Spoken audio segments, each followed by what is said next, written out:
Okay, thank you everybody for coming today. I'll go ahead and start with the roll call. Am I echoing? Yeah, you're on here twice. Huh. There we go. How's that?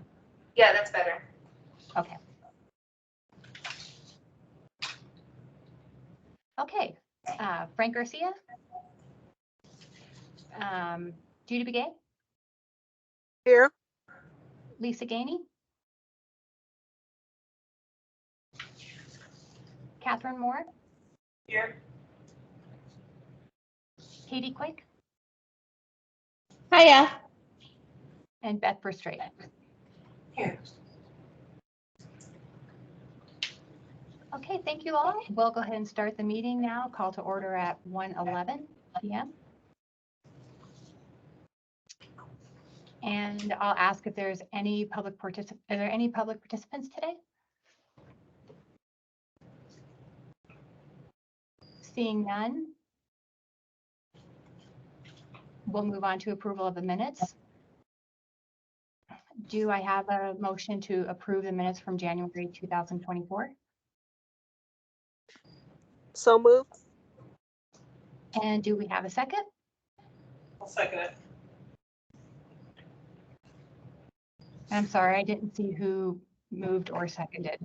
My apologies. Okay. So it was Supervisor Begay. moved and Catherine Moore seconded. Okay. Yes. Thank you.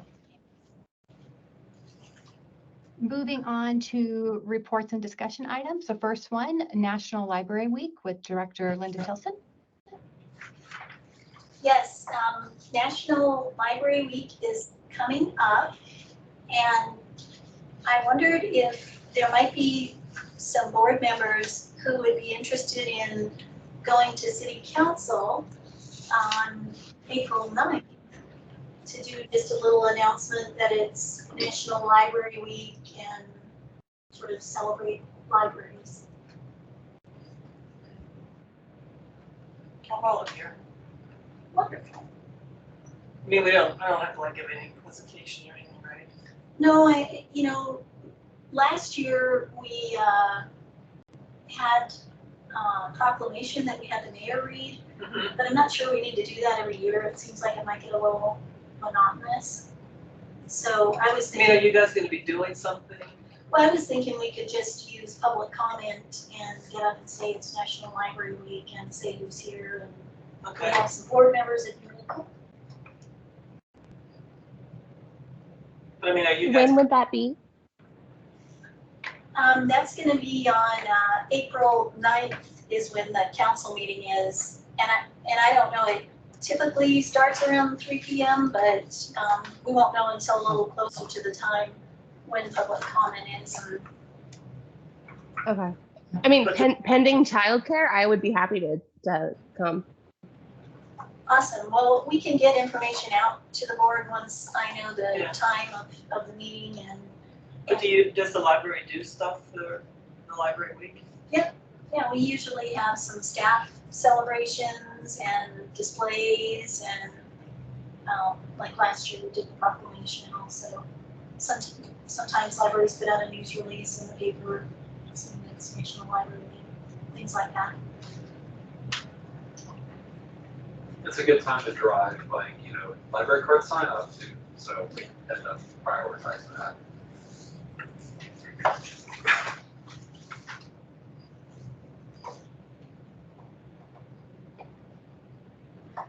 Okay.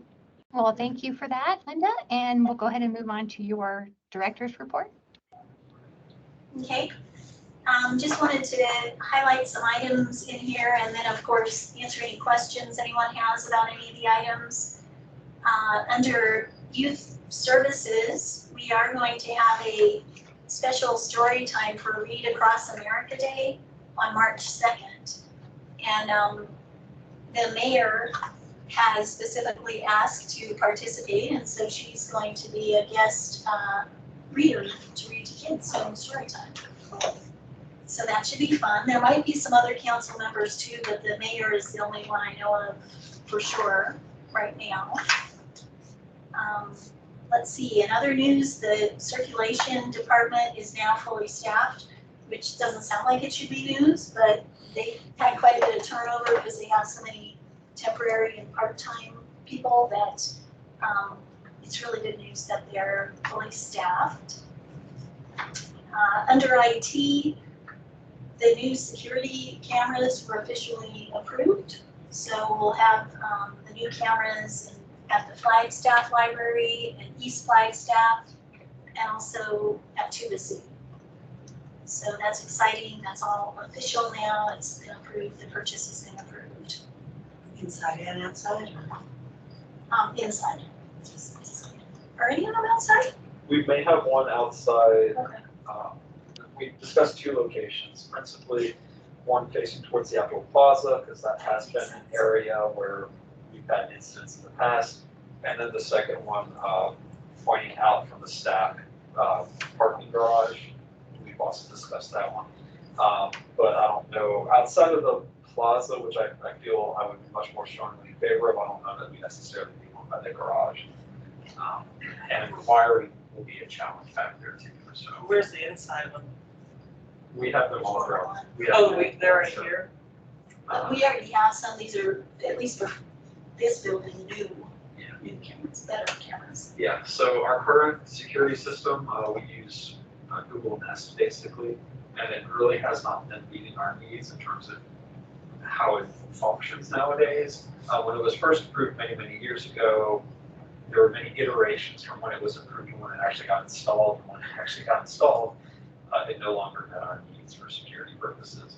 Specifically, the audio was very poor. It was not able to save footage well. There was no way to easily use cloud storage or go through the cloud to access the storage or other material. So we decided, this isn't working. We tried it. We're going to go with what the rest of the city is using. So it should be much, much better. Tuba City is gonna have one outside too, at the back door.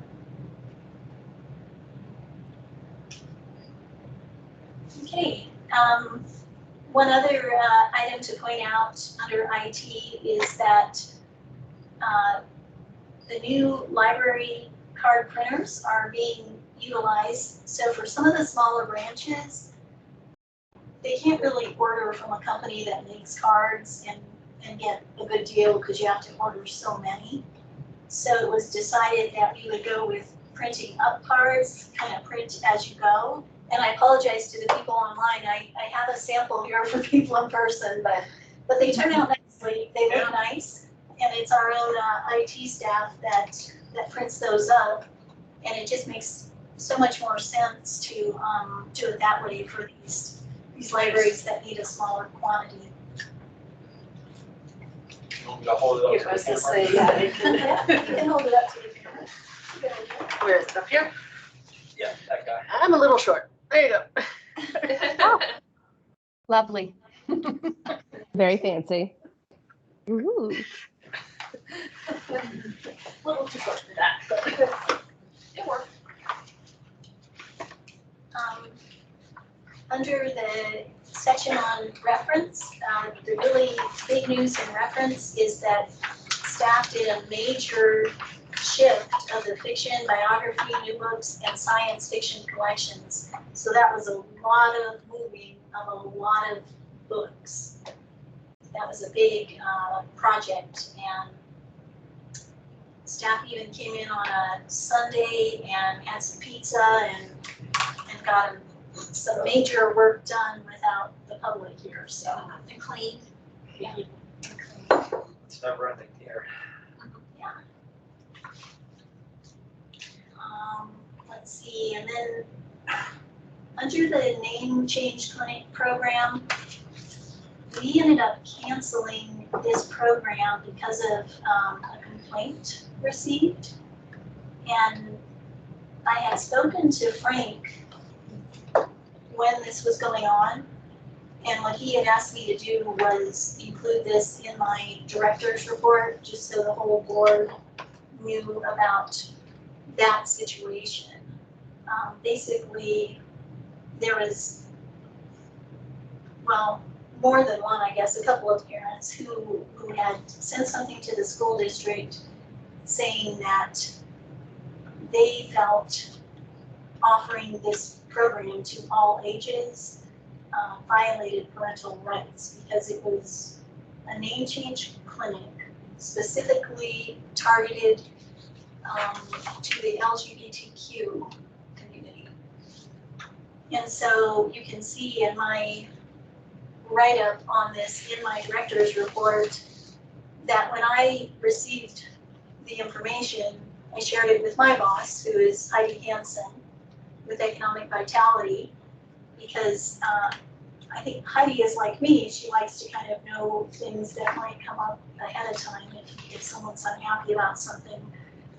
And when she shared it with the city manager, he ultimately decided to cancel the program.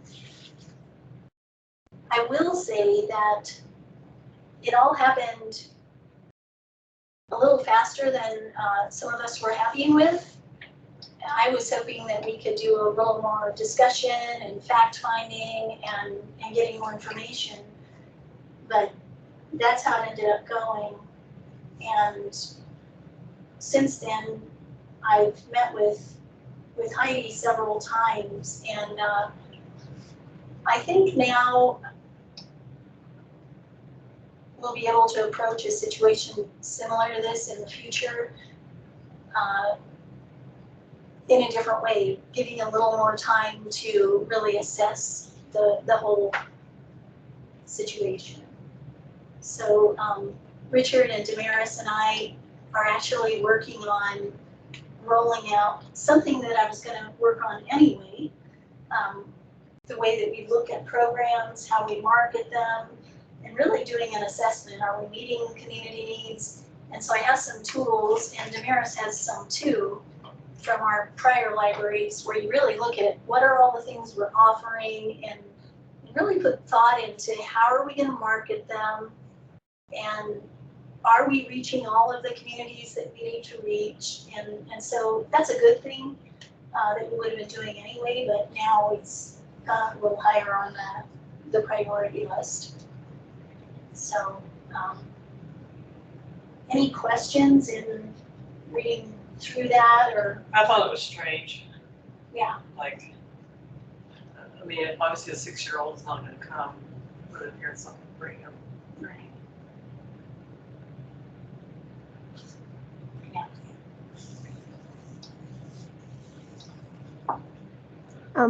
Is there a possibility to bring back that program with a stipulation of like 18 and older, or with the parents' permission?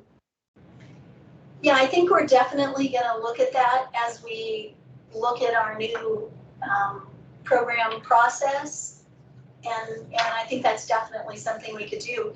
In talking with staff, I was gathering information about the program before I knew it was canceled, and it seems that it has a wider appeal as well, because many of the people that come, not necessarily LGBTQ, but just someone who was divorced and wanted to change back to her maiden name and things of that. I was gonna say, I've had friends who've used this program, and I'm like, when I saw that it got canceled, I was kind of heartbroken. Yeah. So I think it even could have a broader audience. So that's definitely something we'll be looking at doing. I also would like to get in contact with the law librarian for Coconino County, because I noticed that she has offered similar programming in years past, and they have the tools at the law library to do a lot of the work. So I think it's definitely something we can look at, and I've spoken with Heidi about it, and I think as long as we work with how it's marketed, it's something we should be able to do again if we feel like the demand is there and it's among the programs that we ought to be offering.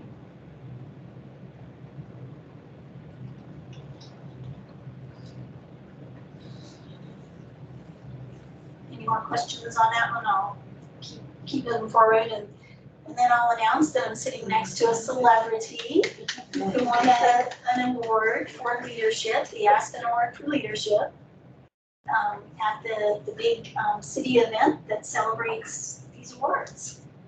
So that's our famous Richard Tubman. Thank you much. I was not prepared for that many people in that room. Yeah, it was. They had a very nice turnout. It was also a very long line for lunch. It was stuck at the food area and didn't realize we could go the other way just to sit down. Now we're like wrapped around the, well, I mean, people were telling us, hey, you're in the food line, but it's like, yeah, but I want food. So, but anyway, fun event, and so happy to see Richard recognized in that way. So those are the things, those are the things that I had highlighted. Any other questions about other items in the report? I had one question from a long time ago about the printers here that we're gonna change from having to put the coins in it to be just like a wireless printer. Is that still gonna? I'm working on credit card payments, not Wi-Fi printing. That's something. Oh, the that- Wi-Fi. Wi-Fi That's one of the printing, things on the list. yeah, Wi-Fi printing is something that our IT department is still working on. It's on their to-do list. I don't have an update that I can provide you. We're working on that. Is Mark on the meeting? No, he's That's sick. That's right, he's sick. We can follow up on that for you, though. Right, I've come in to do the printing before, and every time I come, I totally forget that it's a process that you have to. Yeah. There's definitely ways that we're looking into to get that kind of like cloud-based printing. Right. Working. Yeah. And that all ties in, with credit card payments and other things, moving away from a singular point of sale kiosk to, accepting other credit cards or payment process type things. But it's not ever gonna be free. free printing, likely not. I don't think we have it in our budget to take that, unfortunately.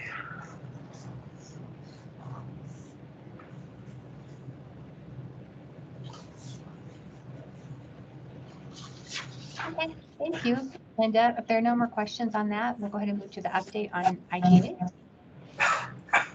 Well, it so happens that I can provide breaking news on the IGA Oh, yay. because Damaris and I attended the County Board of Supervisors meeting where the IGA was approved by the county. And we also attended the City of Flagstaff meeting the same day. That was a long day. And it was also approved by the City of Flagstaff. So now it just needs to get signatures from the other affiliates like Page and Fredonia and Williams. And they have had a few questions, which Amelia has been doing a great job of fielding. Which I should mention that Amelia is interim executive assistant right now, which is a job she's done before and she's really excellent at. So we're very lucky to have her in that position. I should have mentioned that earlier since you're here. But anyway, so we've been answering those questions as they come in, and Did it change a lot?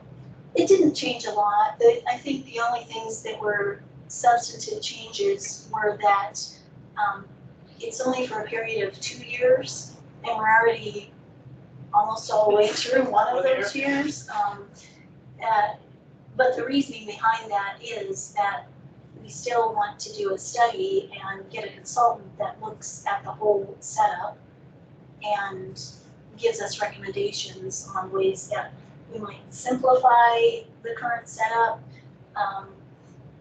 One of the things that needs to be looked at too is when funds are distributed, what we're basing that on, because right now, funds are distributed based on things like number of visits and number of checkouts, which in the case of the jail library, that doesn't work too well to say, oh, well, nobody visited your library, so. Right.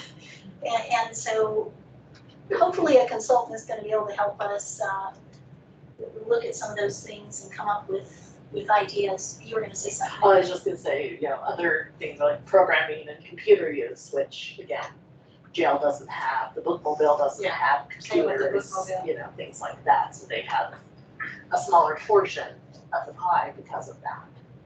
So that changed. The duration of it is 2 years this time. And then the other substantial change is that we changed the wording about the county librarian, which Damaris is acting as county librarian, to match the Arizona revised statutes, because the language in this agreement before didn't really match. It didn't define what the county librarian does. It didn't say that they're appointed by the board of supervisors with their free library district hat on. It didn't say those things, and now it does. So those were the major things, and you had asked about it, Catherine. Thanks, yeah. For an update, so thanks for being curious about that, and we'll see what happens this time with the RFP. Last time we didn't have any takers, but we are hopeful, since it is springtime instead of the holidays, that maybe we'll have some library consultants submit proposals. Do we know when it's going out? I know Friday, so tomorrow. How long will that process take, do you think, to go through it with a consultant? I really don't know. I mean, I don't know how long the first process took, and that probably took a substantial amount of time because they wrote the agreement. This time they'll be looking at an existing agreement, so hopefully it won't take as long. I think it has to stay out 30 days, though, don't it? The RFP itself, and then there's a timeline in there of when we get proposals by, but I can't remember if we specified when the work needed to be done by. Okay. The only thing we've done even remotely close is we did a social return on investment analysis several years back now, but that was a solid 2-month process. We did specify that we would like the consultant to visit some of our remote sites, so that could add to the time a little bit. So sorry, I don't have a really solid answer to that at this point. I think part of it's gonna depend on their approach too, how they do the work.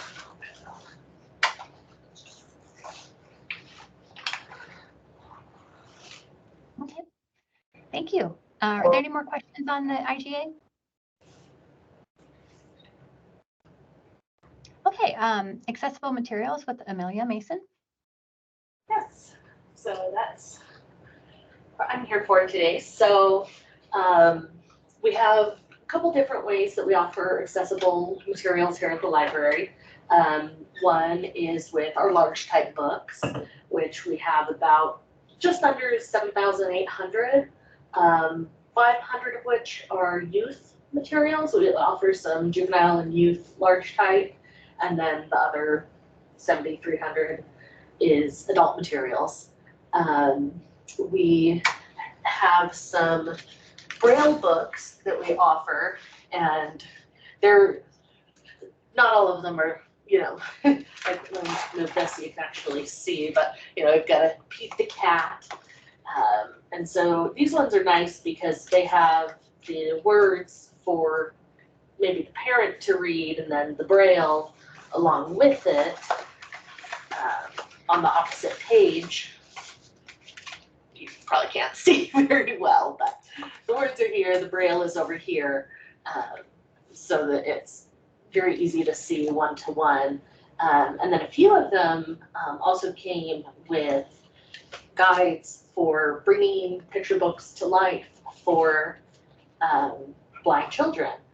And we have all of those that were available. I think there's somewhere between 6 and 12.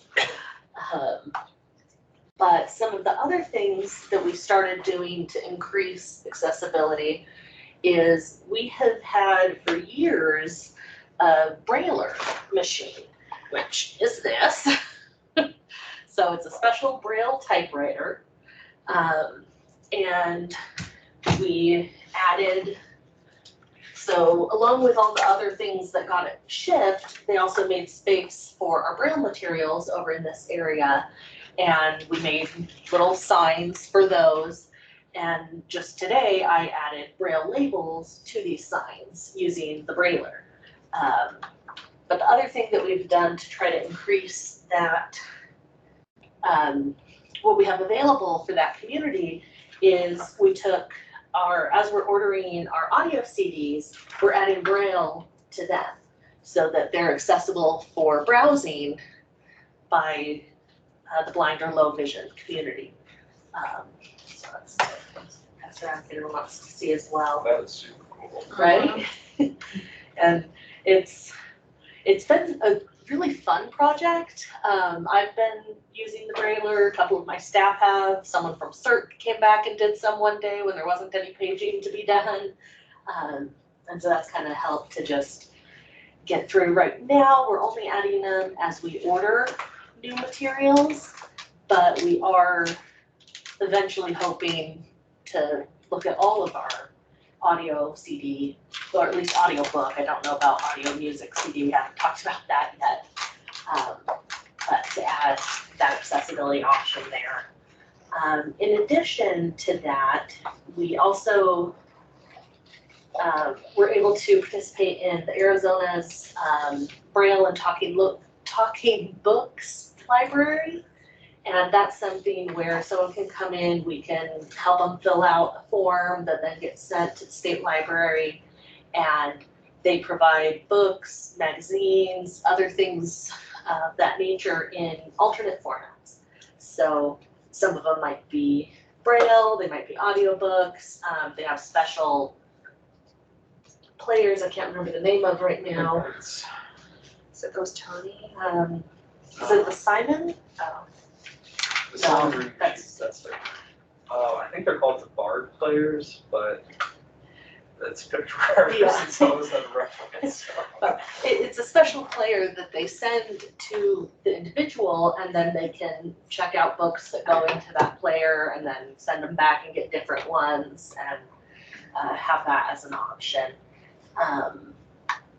But aside from that, we do have other things to help people, like the Simon reading machine, which you put the text that you're reading on this glass, press the button, and it reads it aloud.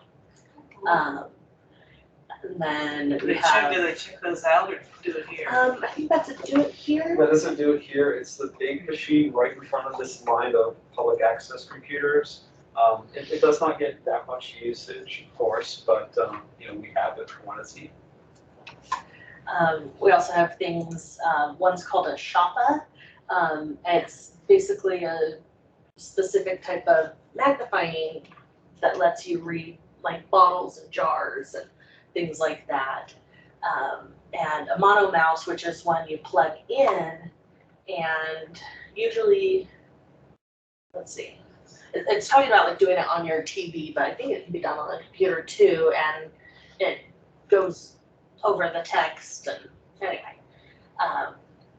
But so we have some of these accessibility options that we try to make easier for people. We have the TDD phone call service, and many of our DVDs have closed captioning, you know, things like that you maybe don't think about as an accessibility option all the time, but that really are, and that helps to make everything more available to our community. And the Brailler is for staff use, right? Yes, That's something so you check out. it- it's not something that can be checked out just because it's like $1,800. But we have talked about doing maybe a program with it to show people how to use it and things.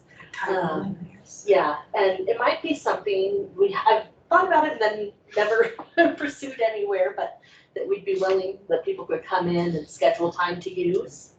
We had an older model behind the reference desk for a number of years, and there was casual interest in it every now and then, usually by an accessibility audit. individual, usually self-proclaimed, but we're happy to show what we have. And, but I don't think we've ever had anybody ask to print, something out in Braille. And we do still have that older machine.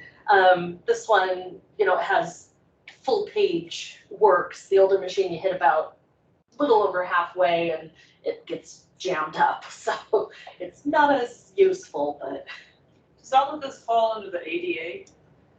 yeah, I would say so. Like you have to have a certain amount of. Oh, I don't know about No. have So to. Americans with Disability Access is a large, set of standards Right. that, any public facility has to follow.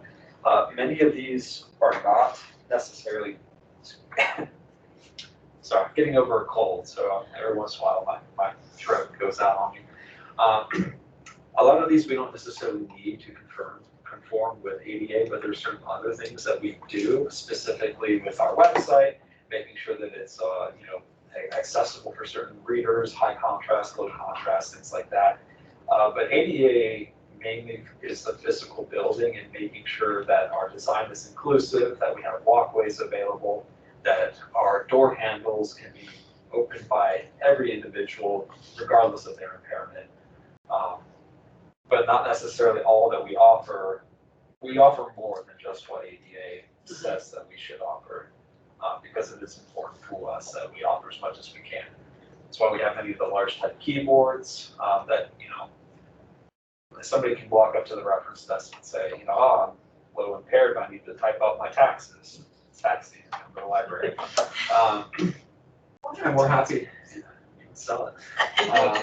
But we're happy to provide those. We have those, magnifying glasses, and even more stuff coming. That's been a priority of ours. And you have adult Braille books as well? Yes. And are they There's- the same way with the plastic pages in between? Not always. So some of them, I grabbed one of our prettier ones.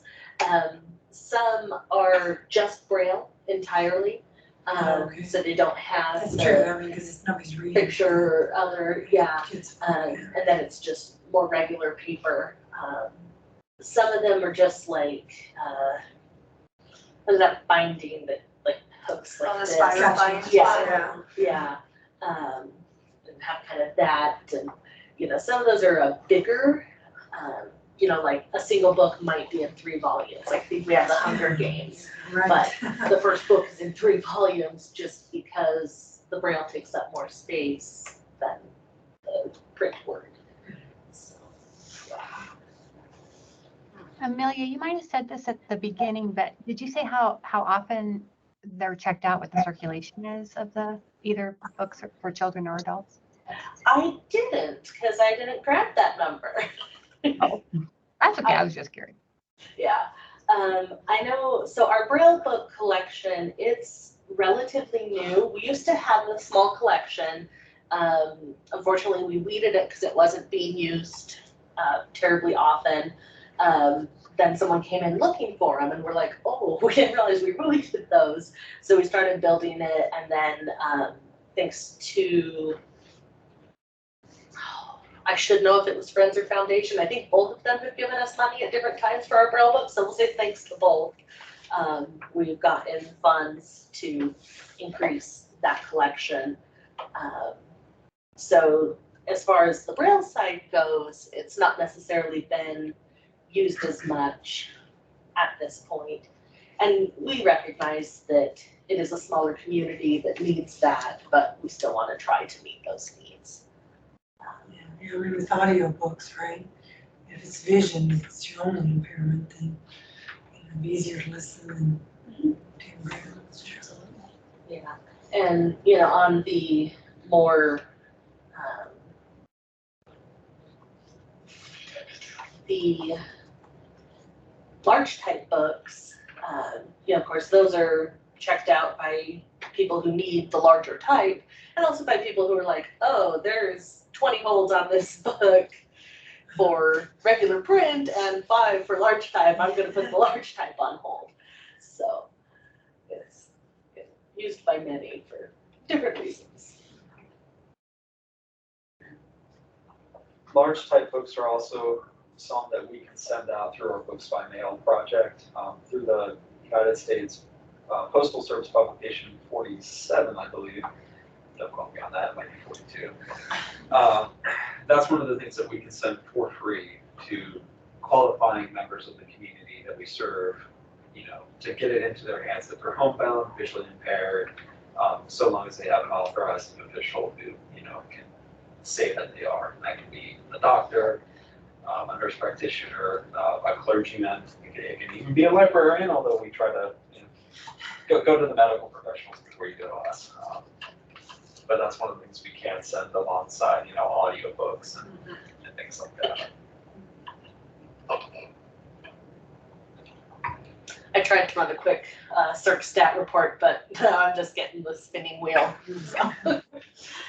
So, that's. I have a couple of questions if you want to kill time while that spins. So is the Simon machine better than the original Kurzweiler reading machine? I mean, is it as robotic sounding? I don't know. I've never used it or. I've actually never heard it be used here. Okay, because that Kurzweil was really robotic sounding, but I would think, I mean, I remember seeing that in the Phoenix Library in the 80s or 90s, and so I'm thinking by now they might have something that has a little more natural language to it. I mean, I know our machine, I would not call it Pretty old. It's old. We've had it for quite a while. so it probably does have that robotic phonetic voice, but things continue to improve. I mean, you look at the stuff AI is doing these days, it's terrifying. Yeah, that's a whole nother discussion. Yeah. So last year, our large type books were checked out 2,900 times. So, and that's all inclusive. The YS ones, the youth ones were 200 of those checkouts. So, which is about on par with its portion of the collection. Okay, my other question is, that's the first time I've seen the Brailler. Yeah. I can't picture how that works because it only has a few keys. Well, I did bring, so I could if anyone wanted. Okay. So, of course, the way Braille works is you have the 6 dots, right? You've got 3 dots here and 3 dots here. And so this is dot number 1. I'll go like this and hopefully you guys can see. So you have dot 1, 2, 3, 4, 5, 6. So the way the Brailler works is you take your fingers like that, 1, 2, 3, 4, 5, 6, put them on the keys here. And so now this button, this button here is dot 1. So A is dot 1. So if you want to do an A, you just push this. For instance, I hadn't actually done the side label yet on this, so I need to do a C, which is dot 1 and dot 4. So I press those down at the same time and it automatically advances. Then a D. Here, I can close this. Oh, so there's only, how many keys are on there? So there's 6 here. This is advance the page button. This is a backspace. How do you and know this the is a space combination to get the? bar. So I have a printed Braille alphabet Oh, cheat sheet. okay. And you start, as you start doing it, you start to learn it. And actually I needed to advance It that is. page and did that, so let's redo that. And then, so say I wanted to next do a capital letter, because on the side, so what we do on the side is we put the spine label. There's not enough room to do the title, author, all of that. So the side has the spine label, which is CD and then the author's last name. So to do a capital letter, it's just dot 6. And then I would do an X for her last name and then an I. And as you go, you start to kind of learn it a little bit. Comma. I don't think that one I yet. mean, is there some sort of like scheme to the whole thing? Well, yeah, so dot 1 is A. 1 and 2 together is B. dot 1 and 4 actually are C, because you would think that would be 1, it. 2, and 3. But the way they do it is to reduce the number of dots used. So these two together are C, and then D, E, F is the opposite of D. I don't know how they determine like this is the best setup of dots to make what we need. But yeah, I just printed out here's the Braille alphabet, and that's what we enter as we go. What's your middle key there? So that's the space bar. Yeah. And I don't know if you guys can see the keys at all on this, but you've got to advance the first 3, space bar, 4, 5, 6, and then a backspace. Do they have electronic ones? They do, yes. Usually more expensive. Oh, I was gonna say, that one's Yeah, 1800. I this can't imagine one, what an electric one would be. think was bought by our friends. I really don't remember who gives me which money, but one of our support groups, Friends or Foundation, funded. Because I would think with electronic, you'd have just a regular typewriter. It's still the same setup as Still the same. this, yes. It's still the You same. won't convert the A to the Braille. No. There's also small, more handheld things that looks, it's about maybe this size doubled like this. And it has grids and holes. And so then you have a little punch tool similar to this that I think it's a little sharper, that you punch down for what hole you want. Now, I don't know, I'm not sure exactly how that works, since we don't have those, but you can buy like packs of 50 of those, and they're cheaper. This is actually an eraser. So if I did a dot wrong, I could come up here and push and flatten the dot to erase it. That's how this little thing works. So, yeah, maybe eventually we'll get an actual program going to let people come in and, write your name in Braille or something. Yeah, if you're writing a letter, then Yeah. Cool. Amelia is a person of many talents. Yes. I don't know, you were talking like that was easy, and I was like, I'm out. Yeah. I've done several labels today. I mean, it's starting to get like, hey. Yeah, that does seem challenging.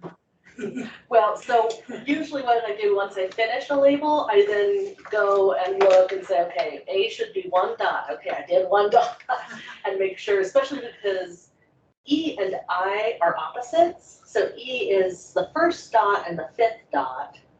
So top one here, middle one here. I is the middle one here and the top one here. So I always have to check and be like, which one did I do? Did I do an E? Did I do an I? And make sure. But you haven't taught yourself How to read it? Yeah, by hand? I can read it by sight okay. Oh, yeah? Yeah, mostly. Cool. I don't know how you get the Yeah. textile, maybe I burnt my fingertips too much cooking to be able to read it myself. Well, that was really interesting. Are there any other questions for Amelia? Okay, thank you so much. Moving to action items, and doesn't appear that there are any this time. And so we'll move on to 7, which is informational items from board members. And I have a foundation update for you. Corey, give me 1 second. I haven't had a chance to bring that up yet. Oh, that's great. And I'm sorry if I was late. I was trying to get on and I was just sitting there. So my apologies for that. No, you're fine. We were having problems too, so don't worry. Okay, thanks.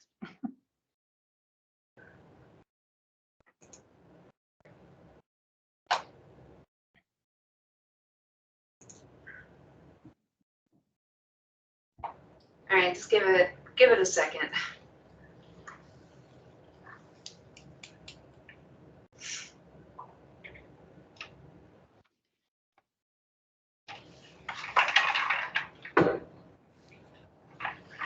I'm just gonna finish this later real fast. Okay,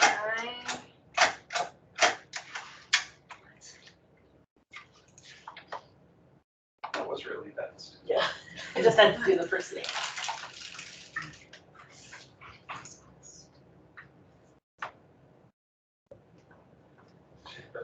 An aside question for you, because one of my staff members brought it up today. This is great where the label is on the inside, but with DVDs, video games, and some audiobooks recently, the labels are being put directly on the plastic outside. So when, especially with DVDs, when the case is broken, they gotta. Peel the label in there, replace it, Yeah. so. Do you know who's Um, been doing? probably Sarah has been putting it Okay. under. I know that's a new thing that we didn't used to do, so I'll ask her to do that for all of them. okay, Corey, Thank you. I think I have it up. Yeah, great. I can see it on the Zoom.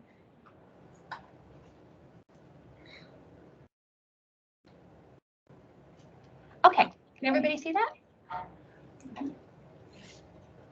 Okay, great. Okay, so the last foundation meeting was February 15th.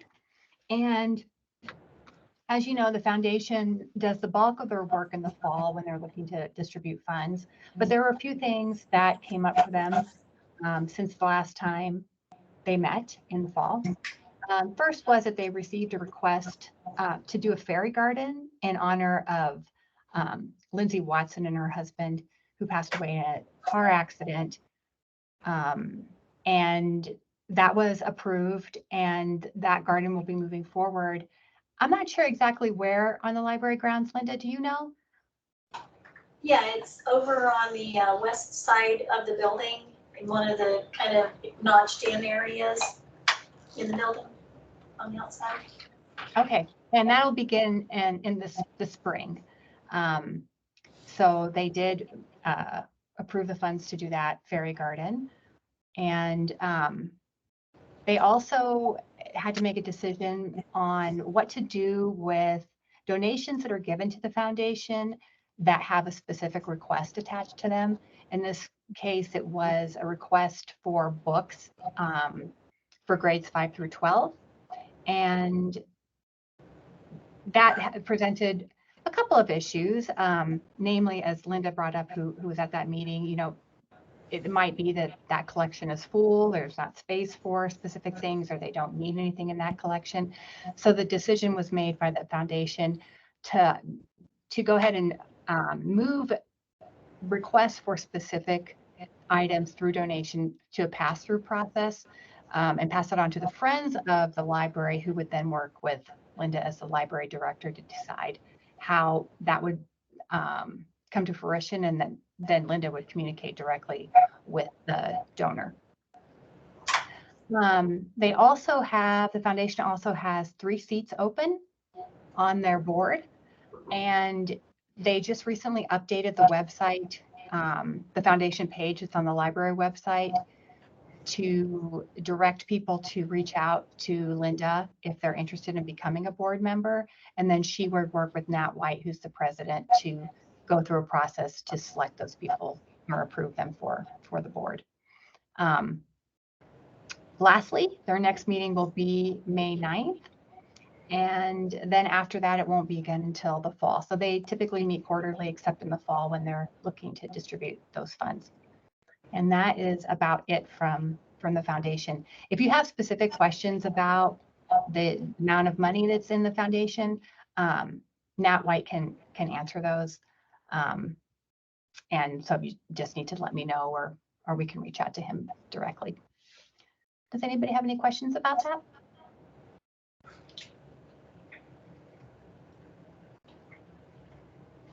Okay. Then we'll move on to the next item on the agenda, which is future meetings. And Linda, looks like that's your item. I think that, Starla is just putting that that's what's gonna be on the next agenda is, Oh. you know, it's kind of monotonous. You always have a director's report, but, also we're gonna have Kenny Anderson from East Flagstaff at the next meeting. Okay, great, thank you. And then the next meeting will be March 28th.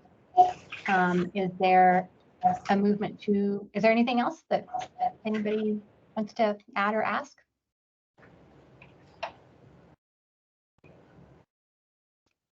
Okay, I don't see any further questions, so I'll ask for somebody to move to adjourn.